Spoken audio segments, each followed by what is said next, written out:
Well, we invite you to catch the replay. That's our Substack. We have the Substack that will air on tomorrow, which you'll be able to catch a replay of our program on tonight, and that'll be on the Progressive Indiana Network on tomorrow. We're in election season. It is now it's time where you can even early vote here in Marion County. Yes, you can. You can early vote, and we think it's important that everyone exercises their right to vote, not just be registered, but in actuality, go out and exercise your right to vote. It's so important that your voice is heard. Too often I hear folks saying, well, it's not going to make a difference if I vote. Well, I'm here to tell you it will make a difference.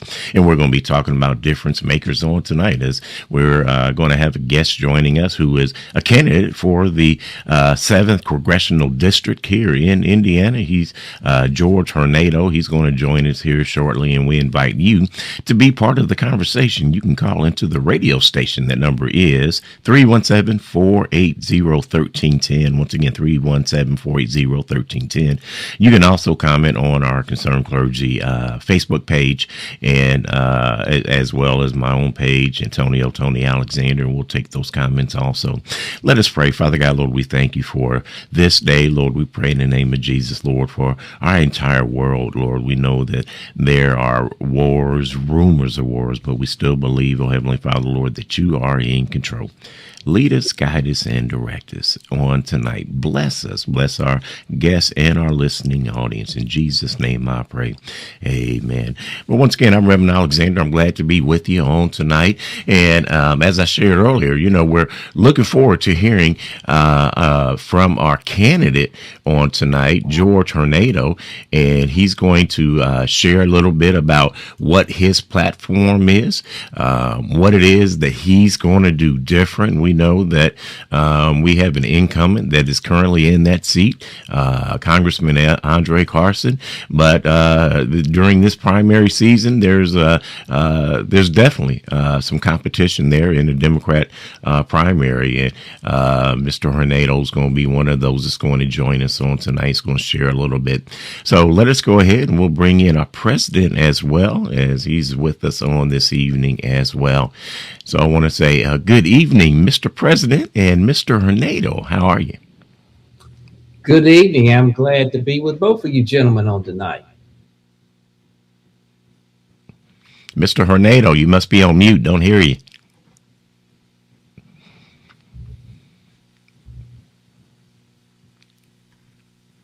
Still don't hear you. Can you hear me now? Yeah, we can hear you now. Okay. Sorry about that. It was on my phone. But no, really appreciate the opportunity, Reverend Alexander and Reverend Greene, to be here and be able to connect with y'all and your audience. And, have really enjoyed being able to connect with Pastor Greene on the campaign trail over a variety of events, and really appreciate the moral framework that he talks about for his own campaign, and think that we need more of that in our politics. All right. Once again, you can join us on tonight, 317-480-1310, and we'll go ahead and get started. Mr. Hornedo, as a congressional candidate, let's first of all just talk about just who George is, so the listening audience just gets a feel for who the man is. Yeah, no, I mean, so George Hornedo, 35 years old. I joke that I'm a Hoosier by way of Texas. My parents were high school sweethearts. They married young. They had me young while in college. And in those early years, we struggled. I don't want to overstate it. I had a wonderful childhood, but, I was a WIC baby, for a period of time on government formula. And, as I got older, to me, that was an example of the positive impact that government can have on people's lives when government actually works for people. And so, I've always been into policy, but I've always been into politics because I am deeply competitive. And I see it as sport with consequence, and because I'm 5'7.5", and I give myself that half, I was never going to play college or professional sports. And so, my career has been dedicated to democratic politics and trying to better communities. So I've been fortunate enough to, work in the Obama administration as a presidential appointee at the Department of Justice, doing civil rights work under both Attorney General Holder and Attorney General Lynch. Been fortunate enough to work on a bunch of presidential campaign headquarters, from Obama to Clinton to senior staff for Pete Buttigieg to doing voter protection work for President Biden's 2020 campaign. Been fortunate enough to do a lot of policy work, both in education policy, in which I got my master's in that at Harvard, to running the policy shop at a national voting rights organization called Let America Vote. And I've also been fortunate enough in private practice to represent communities all over the country, like Birmingham, Jackson, Little Rock, Miami-Dade County, and the African American Mayors Association, helping secure federal funds on a range of different issues. And so, that's kind of been what's brought me to this point. And I know we'll talk more about it, but that's a little bit of the background on who I am and what I did before getting into this race. Well, Pastor Greene, I know a couple of things that George just mentioned, especially when it comes to federal funding.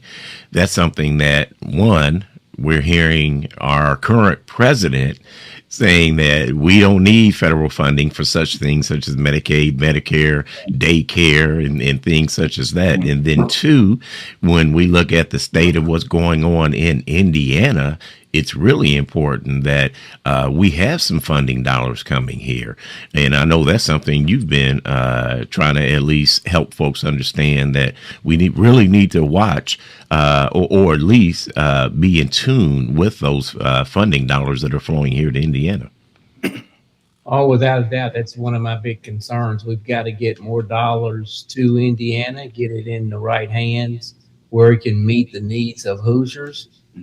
So that's, extremely important for really anybody that's occupying these political seats. I mean, the Congress, who the congressperson is, they have access to federal dollars. Mm-hmm. They need to get those dollars, not just to the state of Indiana and just kind of let it meander through some Republican hands, but how do you get it down to helping Hoosiers with, whether it's health care or child care, those needs are critical. Our community is crying. When you're out on the political trail, one of the things you will consistently hear is people are complaining about affordability issues. They're complaining about life has gotten far too expensive. George is hearing it. I'm hearing it. And so people, if you're going to help people in this season, it's about getting dollars down to the average person, not, billionaires. Yeah. And George, how do you address those issues? I mean, the affordability piece. I mean, this is one of the reasons that I'm running, right? I mean, I know Congressman Carson well. I like and respect him deeply. So it's not personal why I'm running. I'm doing it because it feels necessary. And this is a safe Democratic seat. So by and large, you're going to have a safe Democratic vote. So with the exception of a few things that have surfaced in this campaign, like, my opposition to data centers and his relative silence around it, or my, heavy advocacy in against ICE and kind of more of his reactive approach, by and large, you're going to have a safe Democratic vote in this seat. So it is less that I have qualms with his voting record than it is how we use the role of the platform. So I mean that in a few different ways. On this piece, unfortunately, we lag behind peer cities across the country in how much federal funds we bring home. So there's both the competitive grant process, of which I think we need to be more proactive in trying to find those opportunities, make sure that entities here in the city and in the district are aware, and help, not just on the application process, but on making sure that we advocate and bring that money home. The second piece that I think about is, Pastor Greene kind of referenced it, talking about some of this money coming through Republican hands. There is federal formula funding, which means that it is a set amount of money based off population, not based off need, that goes directly to states to administer. And so India is like a lot of those cities that I mentioned that I represented, Democratic cities and Republican states, where the dynamic is similar, of the Republican state kind of withholding its fair share of funds from that city, then blaming the city for its challenges, and then using that as rationale and justification to continue doing the same thing. So we see it on everything from roads to public safety to public education and so on. And so I may not like what Republicans are doing nationally right now, but you can't say that they haven't shown just how fragile a lot of our systems and institutions are. And so what I'd like to see is there to be an advocacy effort by members of Congress in similar cities pushing to alter the formula in some way, shape, or form so that communities like ours don't get left behind. That's not headline news, right? That is a system issue, system design, system gap. but to make a change like that would have a transformative impact for a community like Indy on a whole range of things, not just from our roads, but on housing, on homelessness, and every issue under the sun, basically. Well, I know, Mr. President, that you as a candidate for Senate District 29, one of the things that I know you're a proponent of is building coalitions, making sure that folks are coming together. And I would even include that would mean, working with other folks that are part of our party to solve some of these issues. So what are some of those things? Because I want to give you an opportunity, kind of put your potential Senate hat on and talk to a congressman and kind of say, hey, here's some questions I have, or maybe here's some things that we can do together, and just kind of let the public kind of peep into kind of what that would look like. Revs, I believe that you can't do and be successful in isolation. So it's about collaboration. So you have to be able to say, oh, the congressperson is extremely important. So you want to be able to work with them, understand what they're doing. You got to understand the timing of everything to even be able to make sure you are informing the people or getting ready to be able to receive the funds, know what you would do to work in concert. So I think one of the things that we can improve on is the communication between federal, state, and local. Typically in Indiana, we're in silos. Everybody operates in their own individual silo. And in some cases, I think they've been instructed, stay in your silo. Well, if we're going to help our people, our Hoosiers, that silo, those walls need to come down so that we're exchanging information, so that we are truly working together. And I think everybody wins. I think that the person wins. I think that the state Senate, the state rep wins. I think local councilors win. Trustees will win. Everybody will win when we have fewer of those walls. Instead of saying segment, it's saying, okay, now how do we work together? Because we know housing is an issue. We know, look at our streets. If anybody's driving on, they know that we got problems with our streets. We will be better off and people will be happier if we would work together. And it's even more critical if you have, super majorities that you're fighting against in the state house, et cetera. Then we need to do this collectively, not individually. I don't believe I'm not pretending to say I can do this by myself, because I know I can't. What we have to do is coalition build and say, let's work together for the good of Indiana, and everybody play, quote unquote, their respective roles. So at least we're talking and communicating and not just being like, well, I did my part, now all the rest of you figure this out. That's not a winning strategy, in my opinion. If you'd like to be part of the conversation, you can call into the radio station. The number is 317-480-1310. Once again, we have a candidate for Congressional District number 7. We have George Hornedo. He's joining us on tonight to share with you. So feel free, if you have any questions or comments, to call in. Once again, 317-480-1310. Now, George, Pastor Greene just mentioned, really that communication piece, not being in silos. Are you seeing that just in your campaign experience? Or are you seeing that same thing? And how do we, I guess, how do we defeat that? I'm seeing it both from a policy standpoint and community standpoint. I'm seeing it from a political standpoint.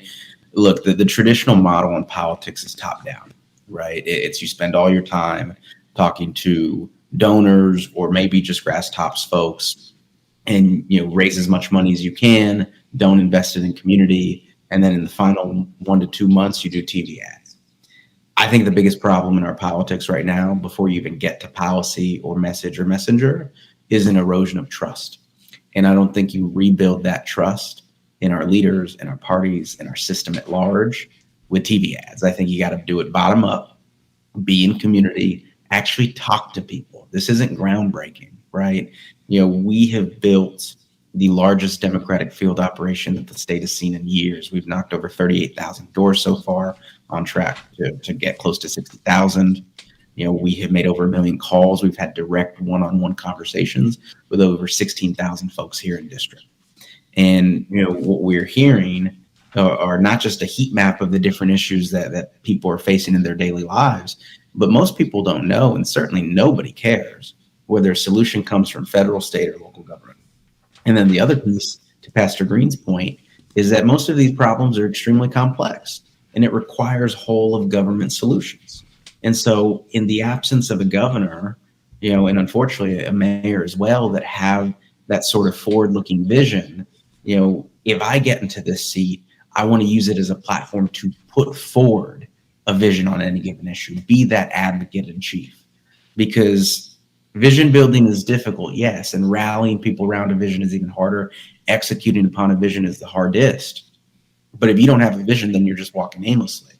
So if we're talking affordable housing, as a member of Congress has an oversight role, but there's also policy and the legislative role. So I'll lead the way on that. And I may not be able to say, hey, city council and mayor, let's rethink some of these well-intentioned but burdensome regulations around zoning and permitting and licensing that may slow down the build of affordable housing units. I may not be able to tell the governor and the state legislature saying, hey, let's establish some tenant protection, the pieces of legislation, because, we're in the bottom of the barrel in the country in that, and the city is fifth worst in the country in eviction rates. But it doesn't mean that I can't use my platform to force the conversation, right? We need to be talking about these issues. We need to realize that this seat is more, or should be more, than an up or down vote on any given issue in DC. It is a platform to be a representative and a leader for the community at large. So if something's happening like data centers, that's a local or state level issue, I, as a member of Congress, am still going to be speaking out on it. And that's why I was there with Martindale Brightwood community during the hearing the other day. And so I fundamentally just think that we need to reimagine what this role looks like. And so completely agree with Pastor Greene that we got to build coalitions and, do the hard work of rallying people and rowing the boat in the same direction. We have candidate for the 7th Congressional District on with us on tonight, George Hornedo. He's here to take your questions and comments. If you'd like to be part of the conversation, you can call into the radio station. That number is 317-480-1310. Once again, 317-480-1310. We do have a caller on the line. Let's bring in Marilyn. Marilyn, are you there?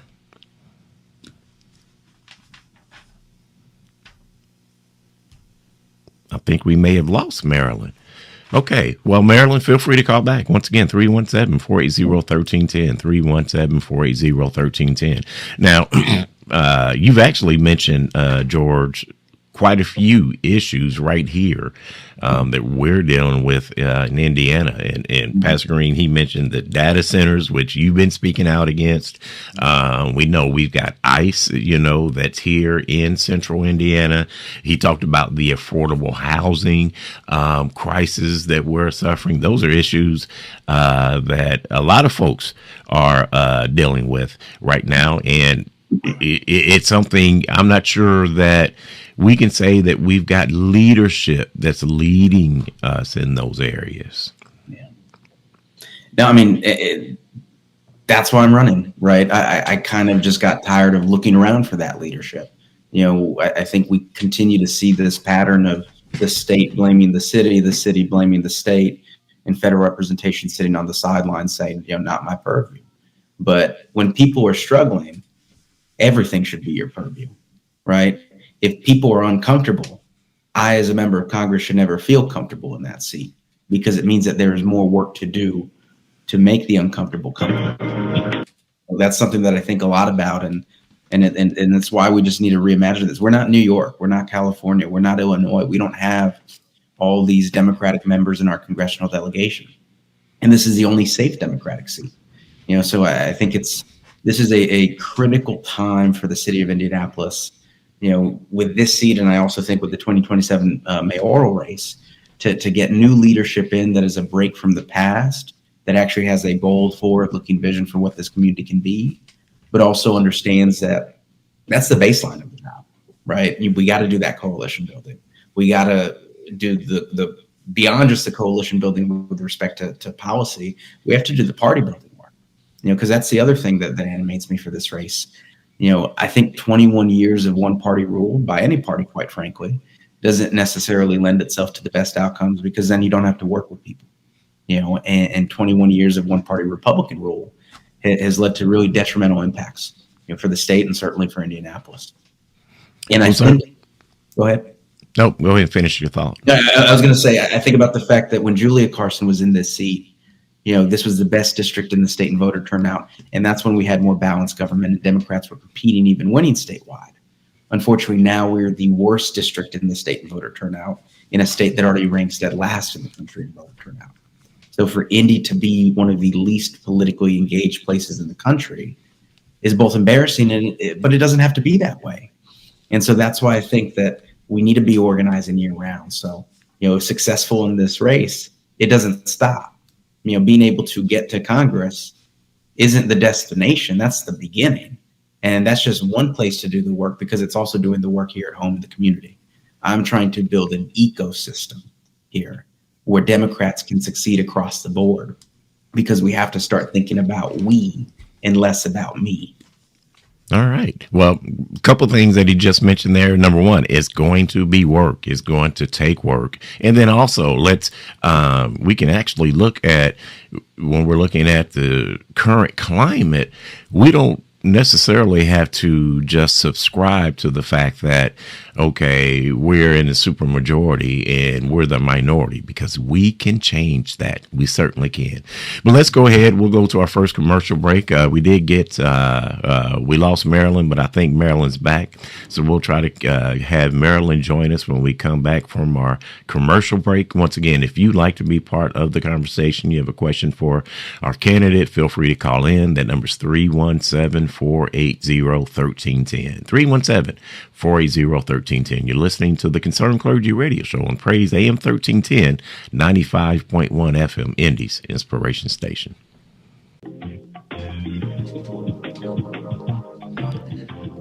So you can early vote right now at the City County Building, downtown Indianapolis. You can early vote as of yesterday. So get your vote in. Don't just be registered to vote, but make sure that you exercise your right to vote. We're talking on tonight with Congressional District number 7 candidate, George Hornedo. He's joining us on tonight talking about what his platform's going to be, and we invite you to be part of the conversation. If you have a question or comment, feel free to call into the radio station. The number's 317-480-1310, or you can also comment on our Facebook feed. Also, we have Marilyn that's been holding. Let's go ahead and bring Marilyn in.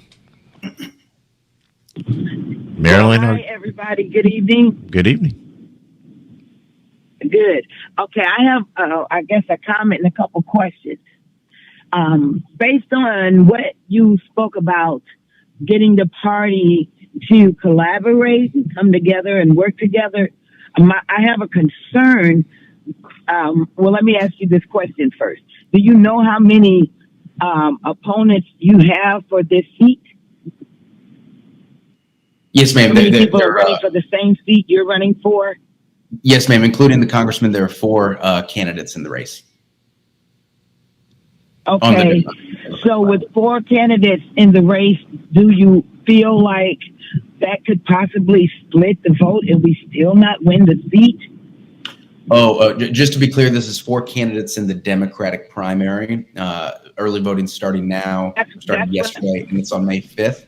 This is a safe Democratic seat, so I mean, you never want to take anything for granted, but whoever comes out of this primary, it's almost a foregone conclusion that they will most certainly win in November.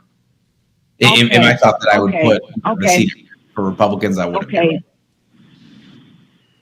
Go ahead, Marilyn. So my other question is,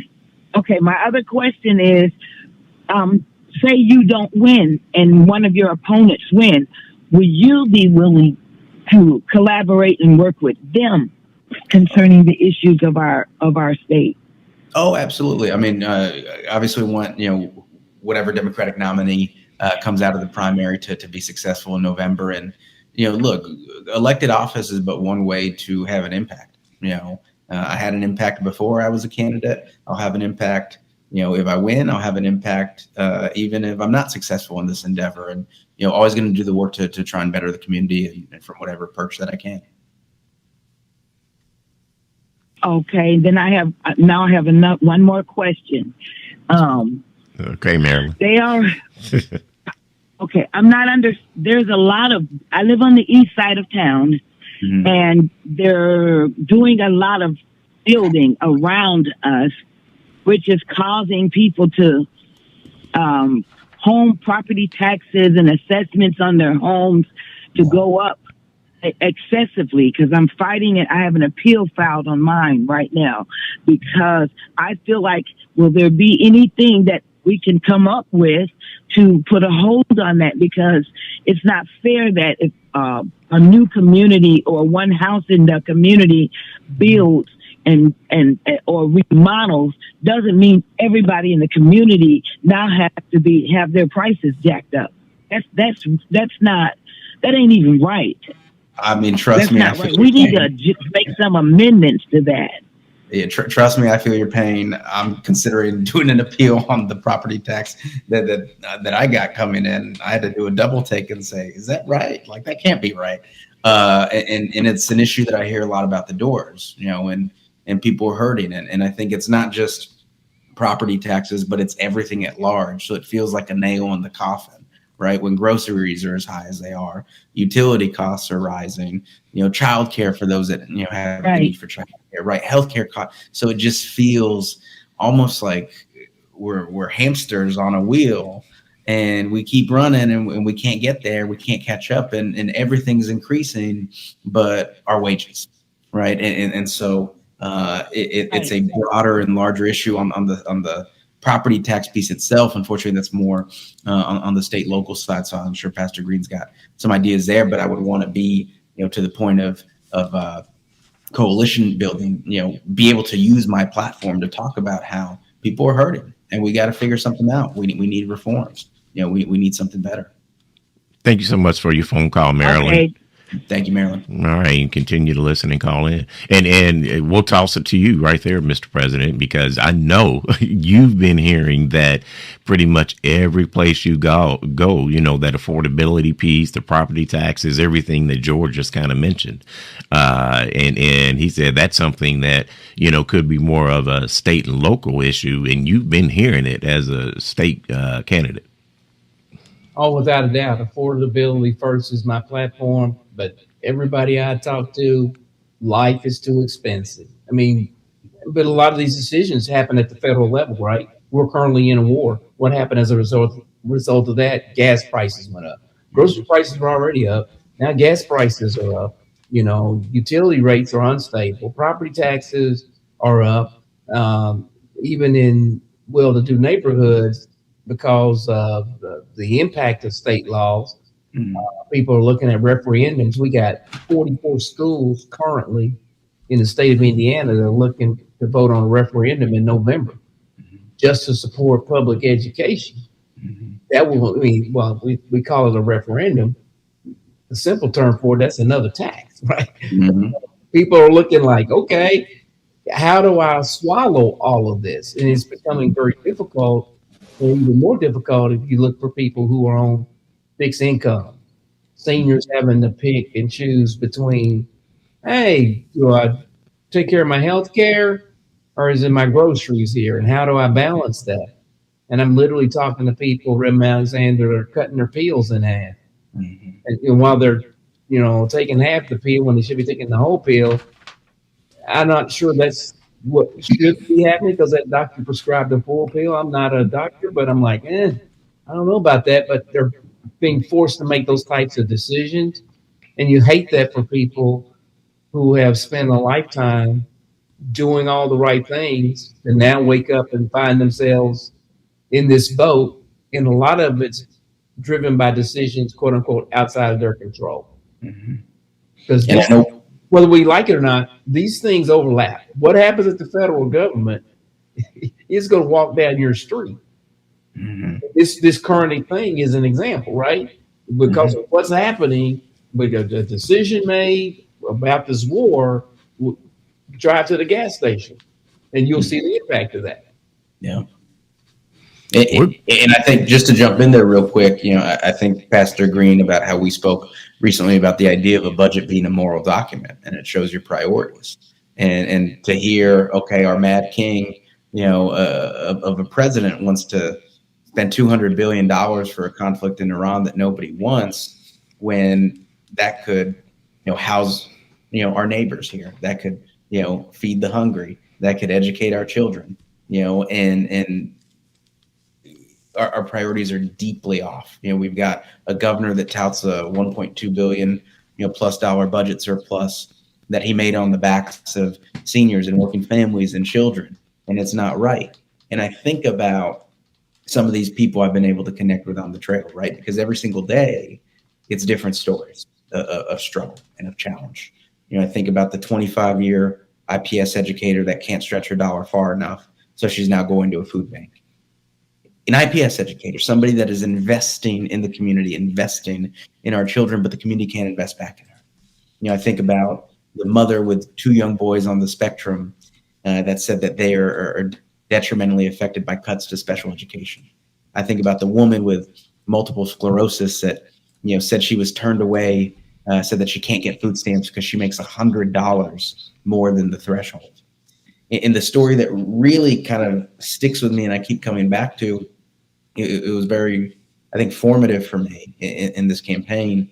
We were out knocking doors, and I get a call from my organizer to come to the back door of this one home, because it was, this woman in her 40s and her mother that wanted to speak to me directly. And so I went, and she had some mobility issues, so they asked me to come inside, and I see the woman, in a chair, not a wheelchair or anything, but I could tell she was probably confined to that chair by and large. And so she said she had never had a candidate or an elected official, come by before, and she appreciated it and wanted to take the opportunity to talk about her challenges. So this is a woman that used to live in Indy, worked at a hotel, most recently had lived in Pennsylvania, where she was on Medicaid. Upon coming back to Indiana, she has been denied, an appeal after appeal, interview after interview, has been denied Medicaid. And she has deep vein thrombosis in both legs, diabetic, neuropathy, severe, arthritis. She is in such pain that she cannot even sleep in a bed. So she is always in that chair. And it was the most wonderful woman. We had a great conversation, etc. But I left deeply sad, but also committed to the work, right? Sad because I don't really care what bureaucratic piece was probably missing that meant that she didn't qualify. This is a woman that is dying, that is in decline, and the system is not holding her. She fell through the cracks, and that tells me the system is not working for the people it should be working for, whether it's unintentional or whether that's the way it was built, for that purpose. But we've got to fix these failing systems, because people are hurting. It should not be this difficult to get by. Absolutely. We have to go to our next commercial break. If you'd like to be part of the conversation, you can call into the radio station. And that phone number, 317-480-1310. Once again, 317-480-1310. Or you can also comment on our Facebook page. But let's go ahead and go to our break. And when we come back, we'll continue our conversation with candidate for Congressional District number 7, George Hornedo. You're listening to the Concerned Clergy Radio Show on Praise AM 1310, 95.1 FM Indy's Inspiration Station. The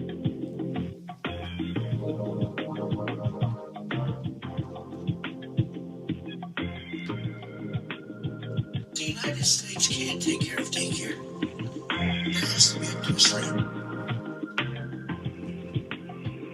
We have 50 states. We have all these other people. We're fighting wars. We can't take care of daycare. You got to let a state take care of daycare, and they should pay for it, too.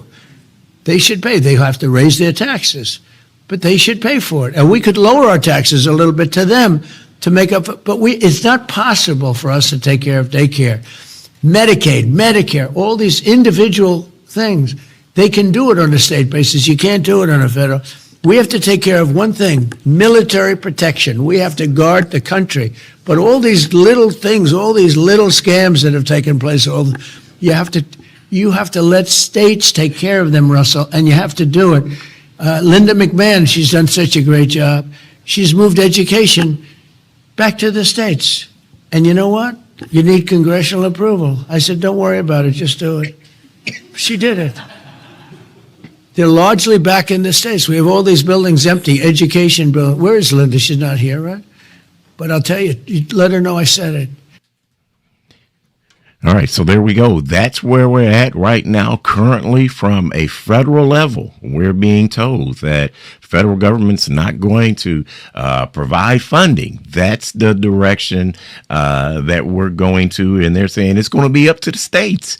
And that's why we're talking to congressional candidate on tonight, George Hornedo, so he can kind of speak to us. How does that work, George? How would that work? Where now it would be incumbent on the states to all of a sudden just find funding. But what he did say is that we need to be focused from a federal perspective on military. And I know the figure was thrown out, $200 billion, but actually that's been raised to about $2 trillion now. I think competitive general election races, Democratic candidates should basically just use that as an ad right there. You see that he's talking about these programs that so many people rely on and are important to families, to people all across the country. And what did he call them? He called them scams. And then what else did he say? He said that when he told the Secretary of Education, oh, let's disband this, like leave it to the states. And she said, you need congressional approval. He goes, who cares? Do it anyways. Do it anyway. That says everything you need to know. Everything you need to know. And the thing is, it doesn't even make sense what he's talking about, because when most people talk about leave it to the states, what they mean is it's still federal money, but it's in block grant form, which just means that states determine how they're going to disperse money. But now he's talking about removing money from the equation altogether. That's something we've not seen before. So that the reality is that wouldn't be possible. It means we wouldn't have these programs. It wouldn't be sufficient. So he is saying he does not care about any of this because he is focused on what is become an imperial presidency. We have to take this man seriously, and sometimes literally. He's saying all these crazy things all the time, but he also acts on it. There is an outside group that is working with the White House, looking at a potential executive orders for how he can overtake elections. And it may not even be the way that people think of, oh, will we have elections? Sure, I think we'll have elections, but the question is it going to be fair or free? If you have National Guard or if you have, ICE. Did we lose him? Yeah, I think we lost George. Let's see if he comes back here. Well, Mr. President, I'll go ahead and they're fearful or fear to have it intimidated for some of these races, right? And so, it is. Look, I can't blame anybody for being disillusioned in this moment. I feel like every day it's bad news after bad news. But the choice is either step away or step up. And for me, I'm always going to choose step up. And right now, stepping up means running for Congress. And that's a bit unique. It doesn't have to mean that for everybody. But stepping up means using your voice, voting. Everybody's got agency. Everybody has a network. Friends, family, folks in your place of worship, in your book club, in your bowling league, whatever it might be, right? Use your platform, educate people, get people active, get people to stand up for themselves. Because if we just take our disillusionment and bury our head in the sand, that's how they continue to win. Because there is no bottom to this. I need people to understand that we are not some shining city on a hill and that this can't happen here. It's happening now. We are in the middle of this, and we have to fight back. If you'd like to be part of the conversation, you can call into the radio station. The number is 317-480-1310. Once again, 317-480-1310. We still have a few minutes with our candidate for Congressional District number 7.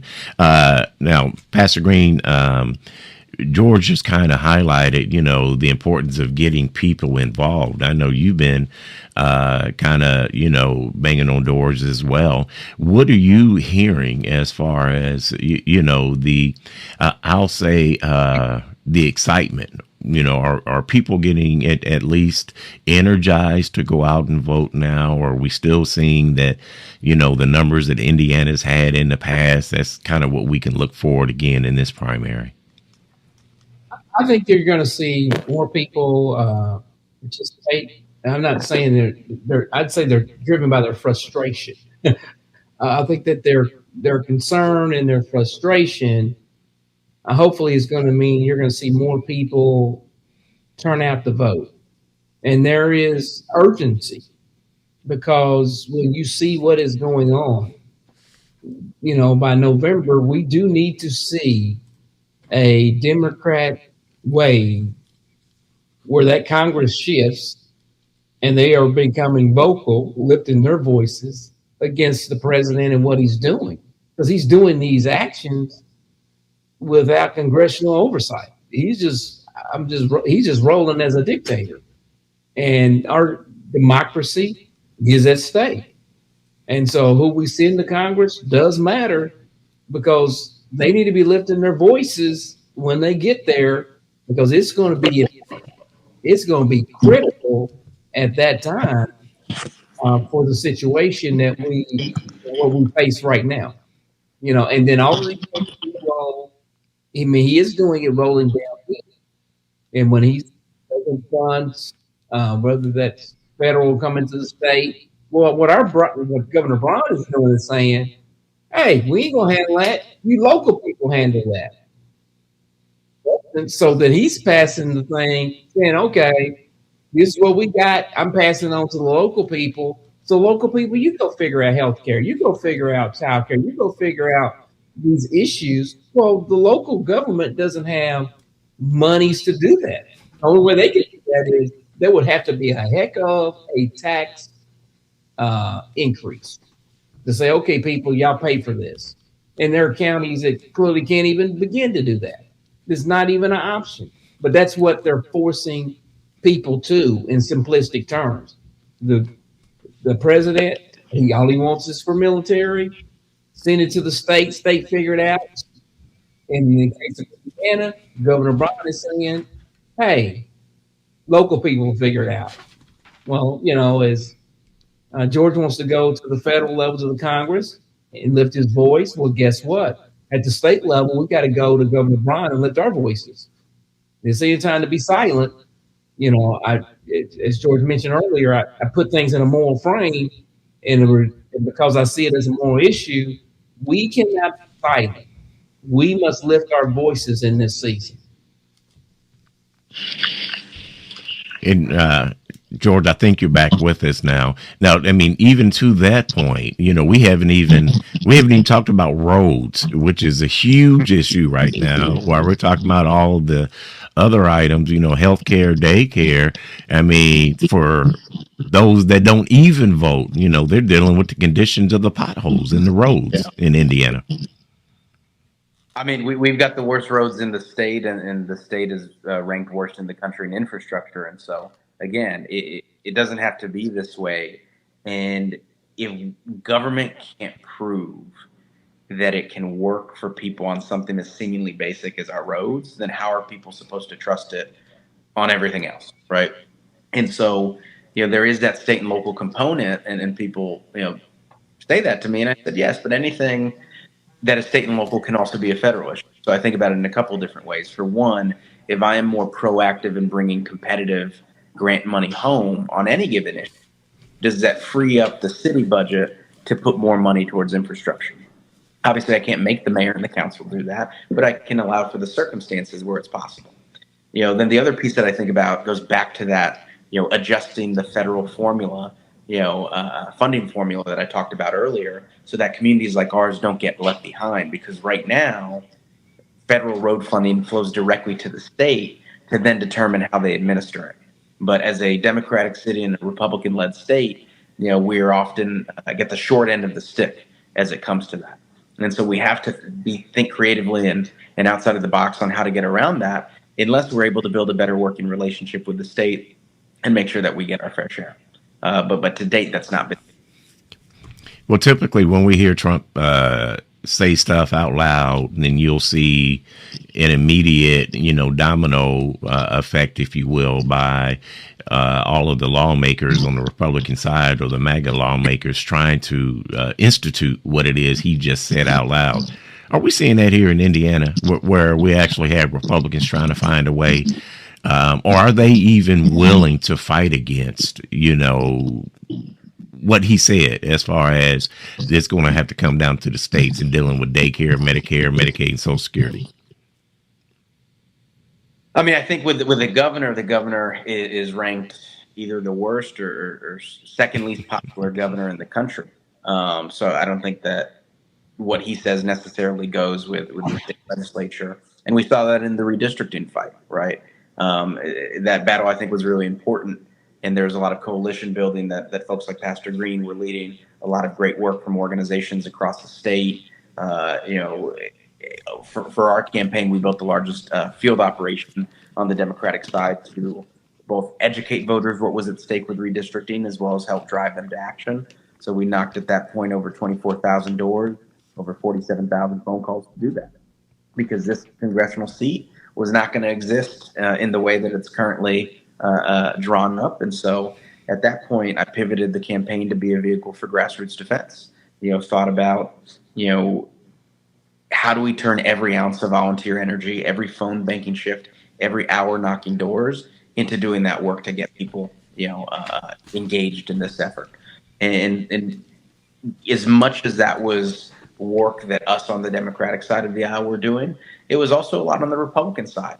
Right. Because once you get past Democrat versus Republican, then you get urban versus rural. And I think a lot of these Republican legislators out of rural areas in the state didn't want 4 Indianapolis Republicans to govern over them. Right. And so sometimes I think that is a good example at how politics can create strange bedfellows. And sometimes you have to break bread with people, on one issue that on any other given issue may be on the opposite side of them. But I think that we need to approach things with that level of good faith and being able to find the areas of commonality and common ground that we can actually work together. And that's what's best for people at the end of the day. And I think that's what we have to center everything.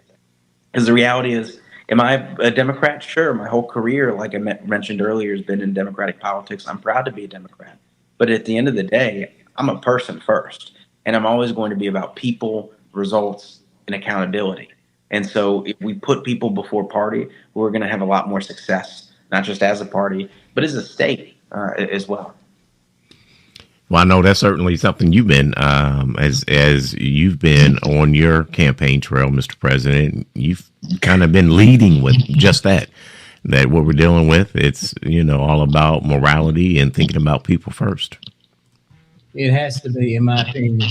I think that what's gotten us where we are is not having people first.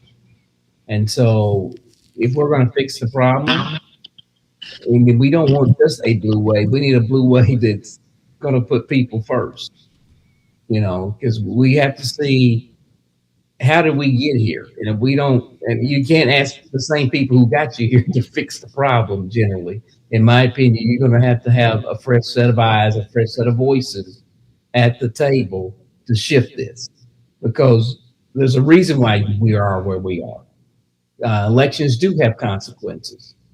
And so we have to own that. And that's called accountability. That's not necessarily pointing fingers. That's just the reality of where we are. Now, once you do that accountability check, then you say, okay, if we're getting back to people first, what does that look like? And so those are legitimate things. That's not finger pointing, not blaming somebody, but you got to be honest enough, like, how did we get here? And we can't go back and do the same things and end up in the same boat. That's called insanity. So what we have to do is say, how do we do something different that is going to be people-centered? Because we have a number of issues here we need to address. And we have to be honest with that.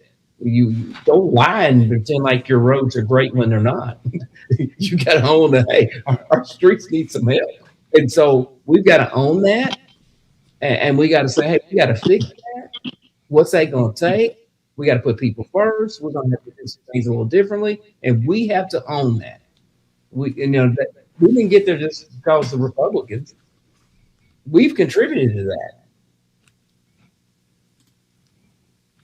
Well, George, we have a couple minutes left, and with that, I certainly want to give you an opportunity to share with folks how they can either be engaged with your campaign or how they can hear or find out more about your campaign. So, if you can you, with our final minutes, go ahead and share that information? Yeah, no, I'd love for everybody to check out my website, georgehornedo.com, and Hornedo spelled Hornedo.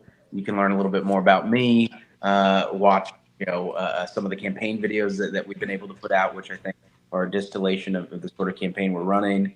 I've got a whole lot around my policy agenda and vision that's there, and kind of detailed plans of how we're going to get a lot of this work that we're talking about done.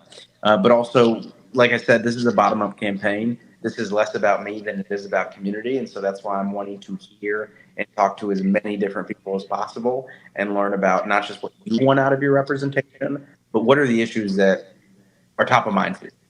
What are you waking up, going to bed concerned about, right? And so, I always give out my personal cell number and email, and I'll do the same here. So my cell is 317-354-7073. And my email is just george@georgehornedo.com. And I invite anybody to reach out and would love to chat. All right. Can you give that number one more time? Yes, it is 317-354-7073. And the website? georgehornedo.com. All right. Well, we thank you so much for joining us on tonight. And I know a lot of what I'm hearing is folks just want somebody that's fighting for them.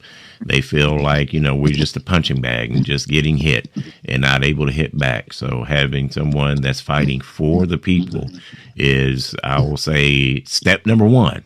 Yeah. Right Absolutely. there. So we thank you for joining us on tonight. Best wishes for you and your campaign. And once again, we want folks to know you can early vote now. So you can go down to the city county building. If you don't want to early vote there, get your plan together as far as your early mail-in ballot. You can do that also. But now's the time to get engaged, get involved, vote for this primary. We only have less than a month now. In order to make sure that we're getting our candidates in our vote in. So once again, that first Tuesday in May is going to be primary day. Get your voting plan and get it in. Thanks, Mr. Hornedo. Thank you, Mr. President. And everyone, we thank you as well. We'll see you on next week. Be blessed. Thank you. I'll take it.